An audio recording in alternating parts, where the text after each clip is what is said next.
Long before cities, kings, or written words, there was only fear.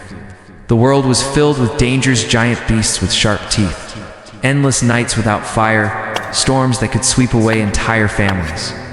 Early humans were small, weak, and outnumbered. They had no claws, no fangs, no wings to escape. To survive, they needed something far greater than strength. And so, the Stone Age began. In this harsh era, survival was a daily battle.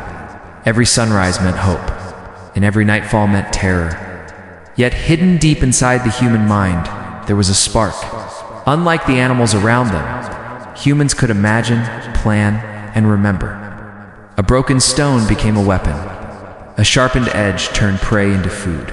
Step by step they began to rise, but nothing was easy. Caves were not safe. Predators waited in the dark. Starvation stalked them when hunting failed.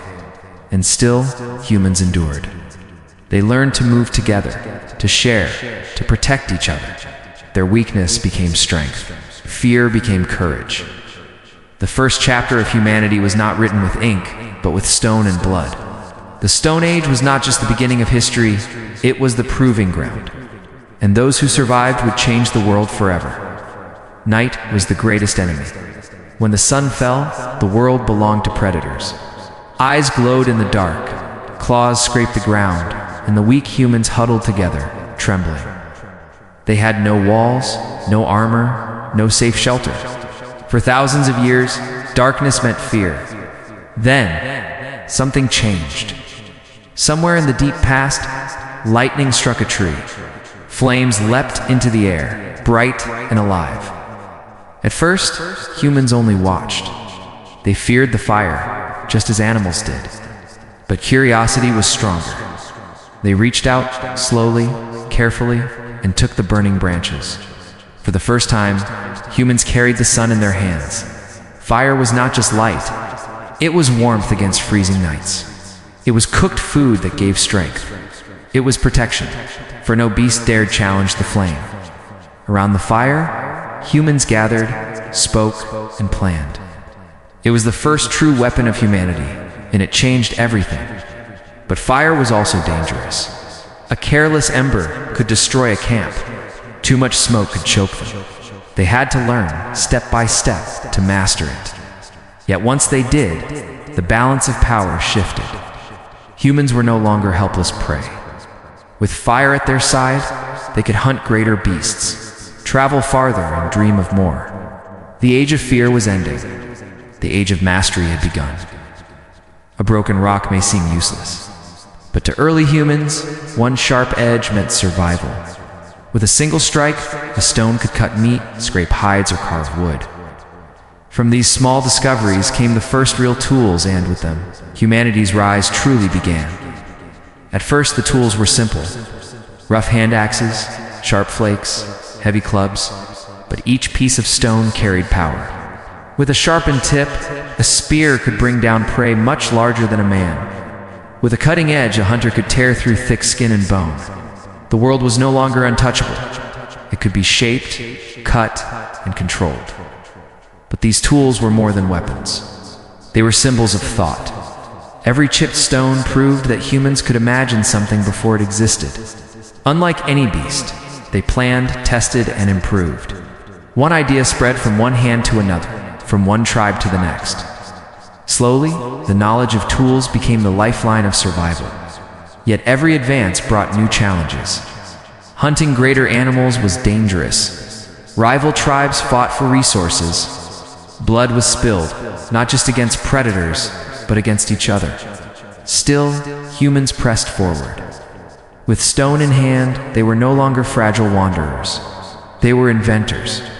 They were builders. And soon, their tools would lead to something even greater. The first steps toward community. Hunting together and conquering the wild was both a gift and a curse. Food was everywhere, but so was danger. To survive, early humans became hunters and gatherers, masters of patience, skill, and teamwork. Hunting was never simple. Imagine chasing a mammoth across frozen plains. Spears in hand, hunters ran for hours, sometimes days, driving the beast into traps. A single mistake meant death beneath its crushing weight. Yet, when the tribe succeeded, the reward was enormous meat. For weeks, hides for warmth, bones for tools. But survival could not depend on hunting alone. While hunters tracked great beasts, gatherers searched the earth for roots, berries, and herbs. Every plant carried a risk, some healed wounds. Others brought poison. Knowledge passed from one generation to the next. Each discovery carved into memory like treasure. The balance of food shaped human life. When animals were scarce, plants kept tribes alive. When winter came, stored meat saved them. Every bite was earned through danger, sweat, and shared effort. Yet hunting and gathering did more than feed the body, it built society. Working together, humans learned trust, strategy, and loyalty. They sang around fires, shared stories, and prepared for the next journey. The tribe became more than survival, it became family. Still, the struggle was endless. The wild gave life, but it also demanded courage. And through this battle, humans grew stronger, preparing for the next great leap, the discovery of voice, story, and memory, the birth of language and art. In a world of danger, a single sound could mean life or death. One cry warned of predators. Another called the hunters together. But soon, these cries became more than noise. They became the first steps toward language, the power to share thoughts, ideas, and dreams. With words, hunters planned their traps before the chase began. Gatherers explained which plants healed and which killed. Parents taught children lessons that would outlive them. Language turned scattered humans into true tribes. But words were not the only gift of the mind. Deep inside caves, humans left marks on stone walls. Painted bison, mammoths, and hunters stretched across the darkness. These were not only decorations, they were stories, memories, warnings for those who would come after. In those flickering fires, humans told the first tales of gods, spirits, and the hunt. Each drawing, each spoken word, carried something no beast had ever known: imagination. With language and art, humans could pass knowledge beyond one lifetime. They no longer lived only for survival, they lived for meaning. Yet this gift carried weight. Words could unite, but they could also divide. Stories could inspire courage, but also fear. Still, from whispers in the dark to paintings on stone, humans had found their voice, and with this voice, they were ready to create something even more powerful: belief, ritual, and the first sparks of society itself. Why did humans bury their dead with care? Why did they paint strange symbols on cave walls or dance beneath the moon? In the Stone Age, survival alone was not enough. Humans began to search for meaning beyond life and death. Small tribes formed, bound not only by blood, but by belief. Around the fire, they told stories of spirits in the sky, animals with sacred power, and forces that ruled the unseen world. These stories gave comfort against fear, but also gave order. A hunter was no longer just a man. He was part of something greater, a tribe connected by faith. Rituals were born.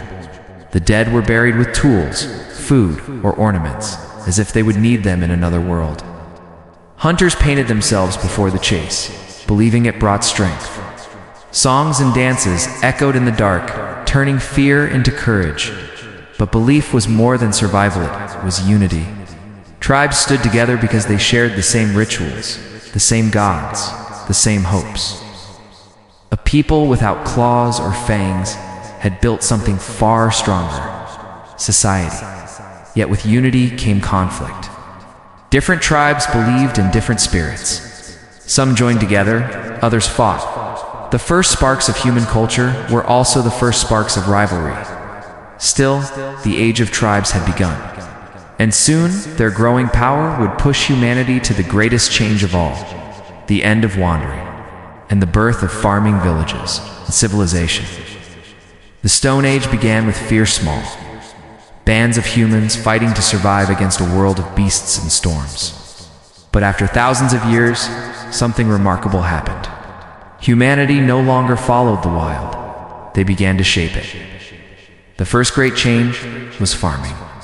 Instead of chasing animals across endless plains, humans learned to keep them. Goats, sheep, and cattle gave milk, meat, and skins. Wild grains were planted, harvested, and stored. For the first time, people could plan for tomorrow instead of fearing it. Villages rose from the earth clusters of huts near rivers and fertile land. Fires burned not just for warmth, but for bread and meals shared in safety. Tools of stone built stronger homes. Families grew into tribes, and tribes grew into communities. The endless wandering of hunters and gatherers was ending. But this change brought new struggles. Farming tied humans to the land. Tribes fought for fertile fields, for water, for survival. Disease spread more easily in crowded villages. The old dangers of predators and hunger were replaced by new dangers of rivalry and war. Yet the step could not be undone. The Stone Age had forged humanity through fire, tools, language, and belief. Now, those lessons became the foundation of something greater. Civilization, the Age of Stone, closed its final chapter. But its story never truly ended. For in every city, every tool, every word we speak today, the shadow of the Stone Age still lives within us.